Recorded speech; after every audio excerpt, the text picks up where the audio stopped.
Hexagone, actualité. Voilà, nous sommes évidemment à l'Assemblée nationale pour cette motion de censure. On m'accompagne Élie Califert, le député de la Guadeloupe. Alors, Monsieur Califert, quelle décision, évidemment, le vote de cette motion? Ce n'est pas la décision qu'on prendra n'est pas une décision joyeuse, ni de gaieté de cœur, mais il faut se rendre compte que depuis 3 mois, il y a eu là une mauvaise décision prise par le président de la République et qui demeure le seul responsable de ce qui nous arrive aujourd'hui. Prendre un Premier ministre dans l'équipe la plus pauvre en députés pour mettre, disons, à la tête d'un gouvernement, cela ne pouvait pas fonctionner. En plus, voir le bloc central ne pas soutenir ce gouvernement-là, et pire encore, ne pas avoir un budget d'outre-mer, ce qui est important pour nous, un budget pour donner les moyens à nos territoires de se développer, voir la ponction, on va dire drastique, qui a été faite sur notre budget, on ne pouvait pas quand même, nous éloigner de cette décision de censure après le 49.3, parce qu'on aurait pu discuter encore et qu'il y ait, la reprise de nos amendements, mais une reprise sérieuse et pas des reprises corrigées au Sénat. On n'a pas eu tout cela. Maintenant, il faut poursuivre dans une autre organisation plus démocratique, plus respectueuse aussi de la volonté populaire qui s'est exprimée courant juillet. Donc c'est un peu ce que nous cherchons à faire. C'est pas facile, c'est pas évident pour nous. Parce qu'on parle de conséquences quand même, une fois cette motion. Les conséquences sont là. Si, quand vous le dites, dans un acte politique, il y a toujours des conséquences. Mais il faut quand même penser que quand nous sommes en politique, nous sommes là aussi pour, donner des solutions à nos territoires, aux hommes et aux femmes. Quand vous avez des décisions qui sont pointées avec, des baisses de budget pour l'hôpital quand même, on ne peut pas rester comme si on n'a rien vu. Et quand nous connaissons la situation des hôpitaux ici au niveau national, mais aussi au niveau local, il y a lieu d'agir et d'agir avant que l'inéluctable se produise. C'est ce qu'on tente de faire, on va dire, dans l'humilité et dans la responsabilité, en laissant bien sûr le soin aux autres de traduire tout cela dans une espèce de catastrophe annoncée. Mais la catastrophe, c'est depuis 2017, où il y a une ponction sur les recettes qui met la France dans cette difficulté-là. Pire encore, tout ceci nous a été caché, car nous sommes arrivés aux élections de juillet sans avoir ces éléments-là sur la table. Et ce qui est important pour nous, il faut de la vérité, il faut de la transparence et il faut un engagement maintenant à charge pour nous parlementaires, à l'Assemblée nationale surtout, de constituer, une démarche de compromis, une démarche d'entente et d'engagement démocratique pour faire avancer le pays et pour faire avancer nos territoires ultramarins. Visiblement, il n'y a pas eu de concertation entre les parlementaires, puisqu'on a appris que Max Mathiazet avait décidé de ne pas voter cette motion. Mais écoutez, il y a toujours de la concertation, nous échangeons souvent, j'ai échangé avec Max encore ce matin, mais vous savez, il y a quelque chose auquel je suis attaché, même cette chose-là, je suis attaché à cette chose-là, c'est la liberté. La liberté des personnes et surtout la liberté des élus. Alors, d'aucuns pourraient être un peu partagés, mais ce qu'il y a maintenant, c'est que le président puisse, après la post-censure, faire très rapidement et que le Premier ministre, le futur Premier ministre, après censure, et le président de la République constituent rapidement une démarche de travail partenariale, collaborative, pour permettre à la France de se redresser, car la tâche sera lourde et importante pour le pays. Toujours à l'Assemblée nationale pour cette motion de censure avec la députée de la Martinique qui a décidé de voter cette motion. Et pourquoi ? Écoutez, nous avons clairement exprimé déjà les raisons de cette motion. C'est surtout aujourd'hui l'instabilité dans laquelle ce gouvernement met notamment nos territoires des océans, avec une diminution de plus de 300 millions d'euros du budget destiné aux pays des océans, ce qui représente près de 37% du budget outre-mer. C'est inadmissible et ça n'est pas à la hauteur des promesses et des mots qui ont été évoqués. Et puis un gouvernement qui est finalement un gouvernement de hold-up qui est fait des derniers de la classe, des Mozart de la finance qui ont conduit quand même l'État à avoir plus de 60 milliards de déficit, et puis des derniers aussi de la classe, ceux qui sont arrivés les derniers aux élections législatives. Il n'y a pas aujourd'hui de légitimité de la ligne politique. En revanche, il y a toute la légitimité à créer en effet des convergences sur un front républicain qui irait négocier texte par texte et à la tête duquel nous pourrions trouver en effet un ministre de gauche. Quelle ligne vous dessinez pour la suite? Quel espoir vous dessinez pour la suite? Bien, écoutez, le meilleur, il semblerait que le président ait dit qu'il ne prendrait que 24 heures pour nommer un nouveau président. Nous espérons qu'il aura la clairvoyance de nommer un président de gauche, puisque nous avons un premier ministre de gauche, de nommer un premier ministre de gauche, puisque par ailleurs, nous nous avons dit être prêts à travailler les uns avec les autres et à construire aussi ce qui pourrait être un accord de non-censure. Il peut y avoir de l'ouverture sur d'autres partis qui n'étaient pas forcément dans le NFP? C'est ce que nous avons dit, hein. Un accord de non-censure, ça correspond aujourd'hui à de l'ouverture, à une réalité également. Personne n'a de majorité absolue aujourd'hui, donc nous en avons tous conscience. Et si nous voulons un peu de stabilité, il va falloir commencer à se parler, à discuter les uns avec les autres et à négocier texte par texte. Donc l'ouverture, elle est très grande. Je parle aujourd'hui de discuter avec le Front républicain qui a permis à beaucoup, notamment du soi-disant bloc central, d'être assis sur les bancs. Alors aujourd'hui, il est temps d'arrêter de faire le général de Gaulle faire des tours et des flips dans sa tombe et de revenir à des choses un peu plus sérieuses pour ce qui est de ce front républicain. Et les choses sérieuses, ce sont les Françaises et les Français et les intérêts de nos territoires. La Martinique traverse des moments difficiles en ce moment. Compte tenu de cette nouvelle situation politique, pas d'inquiétude à avoir? Non, parce que vous l'avez remarqué, nous avons parallèlement, parce que le travail évidemment parlementaire continue, nous avons aujourd'hui encore fait adopter une loi d'urgence contre la vie chère pour les pays des océans, un nouvel outil qui va nous permettre d'aller plus loin sur la lutte contre les concentrations, contre les prix trop élevés. Et puis nous espérons justement qu'avec un nouveau gouvernement, nous pourrons discuter des questions relatives notamment à la continuité territoriale, qui nous semble être aujourd'hui une mesure d'équité et d'égalité pour tous les habitants des pays des océans. Christian Baptiste, le député de Guadeloupe. Alors, Christian Baptiste, une motion que vous allez voter, bien évidemment. Oui, je vais voter la motion de censure. Je vais confirmer les différentes censures électorales que le peuple a déjà prononcées. Je vais voter la motion de censure pour censurer la politique de Macron depuis 7 ans. Je vais voter la motion de censure parce que le peuple aussi, déjà depuis 2022, n'a pas donné de majorité absolue à Emmanuel Macron pour sa politique, mais qui plus est, dans nos territoires d'outre-mer, ont sanctionné cette politique.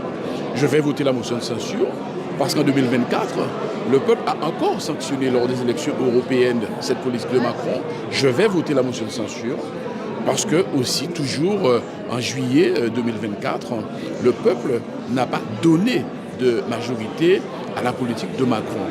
Donc en réalité, ce n'est pas simplement contre un homme, le Premier ministre, mais c'est contre un gouvernement macroniste. Je rappelle que ce gouvernement compte 20 ministres de la Macronie. Et je crois que le président de la République, oui, il a été élu légitimement, mais pensez-vous qu'il y a 7 ans, ou il y a encore, ou en 2022, que le peuple aurait voté pour un président de la République qui, au bout du compte, avec 3 milliards d'euros de dette et 5,1 millions d'euros, 5,1% de déficit du produit intérieur brut, si le peuple le savait, eh bien, ils n'auront pas voté. Et c'est pour cela, depuis 2022, systématiquement, il y a une censure électorale par le peuple de cette politique de la Macronie. Et aujourd'hui, eh bien, c'est une censure encore qui va arriver concernant ce gouvernement de la Macronie. Comment vous avez pris ces reproches de chaos formulés notamment par le ministre des Outre-mer, François-Noël Buffet, à votre égard vis-à-vis de ce vote de censure? Eh bien, ce matin, nous avons rencontré le ministre des Outre-mer et nous attendons justement à ce qu'il puisse faire au moins une annonce et en disant que de toutes les façons, les Outre-mer, il ne fallait pas y toucher. Mais le chaos, c'est la politique de Macron. Ce n'est pas la peine de faire 50 000 analyses. Aujourd'hui, ça ne tombe pas du ciel, la situation. Et pourquoi il y a cette motion de censure? C'est autour de budget. Un budget d'austérité, un budget où on demande de faire des économies, un budget où on demande de faire 60 milliards d'économies. Pourquoi? Parce que la politique budgétaire a été mauvaise, en finale de compte. Donc par conséquent, le chaos, c'est la politique de Macron. Il faut que les choses soient claires. Et donc, nous ne sommes pas responsables de cette politique. Donc maintenant, le ministre des Outre-mer, il a trouvé même justement un budget des Outre-mer où il y avait 400 millions d'euros en moins. Et c'est lui-même qui a dit que ce n'est pas normal et ce n'est pas supportable. Donc par conséquent, il subit purement et simplement cette politique que lui-même il a trouvée, mais une politique aussi que nous devons effectivement rétablir. Et je crois que le vote de l'électorat français, et notamment dans les territoires d'outre-mer, ont bien montré qu'il nous faut une autre politique. Et c'est le résultat aussi d'une politique purement et simplement coloniale. Je veux rappeler, à aucun moment l'État français n'a mis en place une politique de développement économique dans nos territoires, une politique de production. Bien au contraire, avec le Bibidome par exemple, on a dévitalisé nos territoires en déportant notre population pour venir travailler dans l'Hexagone. Donc je crois qu'aujourd'hui, cette motion de censure, c'est le résultat d'une politique coloniale, au-delà même de la Macronie, qui nous dit que nous devons revoir fondamentalement les choses, que nous devons rentrer dans une véritable autonomie politique, je dis bien politique, où nous devons légiférer, mais cette autonomie politique doit passer par un projet, non une économie de comptoir, mais une véritable économie de production, avec les éléments et les atouts que nous avons sur chaque territoire, avec nos différences. Michel Barnier n'étant plus là, un nouveau gouvernement, quelle image devrait avoir ce nouveau gouvernement selon vous, Christian Martinez? Et il appartient au président de la République de prendre ses responsabilités. Bon, normalement, il n'a jamais voulu nommer un ministre du nouveau Front populaire, un premier ministre du nouveau Front populaire. Mais il n'a qu'à le faire, parce que c'est ce groupement qui a eu le plus de députés. Maintenant, évidemment, s'il nomme un premier ministre NFP et qu'il y a une censure 2-3 jours après, mais il va falloir encore qu'il renomme un premier ministre. S'il y a encore une censure 2-3 jours après, qu'est-ce que cela veut dire? Et quelle est la conclusion? La conclusion sera que le président de la République, à ce moment-là, sera obligé de démissionner et de revenir devant le peuple pour élire un nouveau président ou une nouvelle présidente de la République et pour pouvoir choisir une majorité, le peuple va choisir. Donc c'est ça. Donc il faut aller au bout du raisonnement. Et je l'avais déjà dit, si vous vous rappelez, j'avais dit, mais à l'époque, le président parlait de dissolution. Donc j'ai dit, moi, je n'ai pas peur de la dissolution, la preuve en est. Nous avons été réélus, j'ai été réélu à 72%. Mais il fallait aller au bout du raisonnement. Je disais, mais en fait, il appartient au président de la République de démissionner. Non pas parce qu'il n'est pas légitime. Attention, hein. Il est un président de la République légitime. Mais dès lors que la légitimité qu'on vous a accordée, le peuple vous a accordée, ne correspond pas et ne répond pas à la politique attendue, aux enjeux et aux défis attendus, et bien tout naturellement, je pense qu'il faut revoir les choses. Donc si nous avons une cascade de motions de censure, eh bien il appartiendra au président de la République de tirer toutes les conclusions, et le peuple étant souverain, eh bien, le peuple fera son choix à nouveau. Est-ce que vous croyez à la perspective d'un gouvernement d'union nationale avec peut-être de l'ouverture vers d'autres partis qui pourraient fonctionner?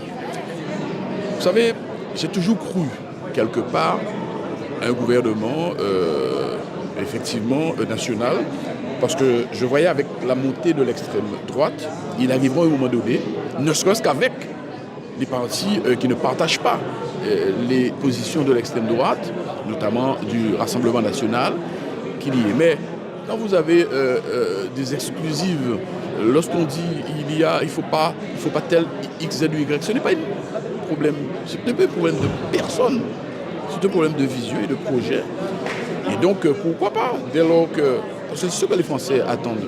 En tout cas nous, au niveau des territoires dits d'outre-mer, nous, et c'est l'appel que je lance, nous devons avoir effectivement cette vision d'ensemble pour la Guadeloupe, pour les territoires dits d'outre-mer, et qui nous permettent effectivement de mettre en œuvre une politique qui ne réponde plus à cette politique colonial ou post-colonial ou néolibéraux-colonial. Nous sommes toujours à l'Assemblée pour cette motion de censure. Avec moi, le député de la Martinique, M. Giovanni. Alors, M. Giovanni, vous avez décidé de voter cette motion.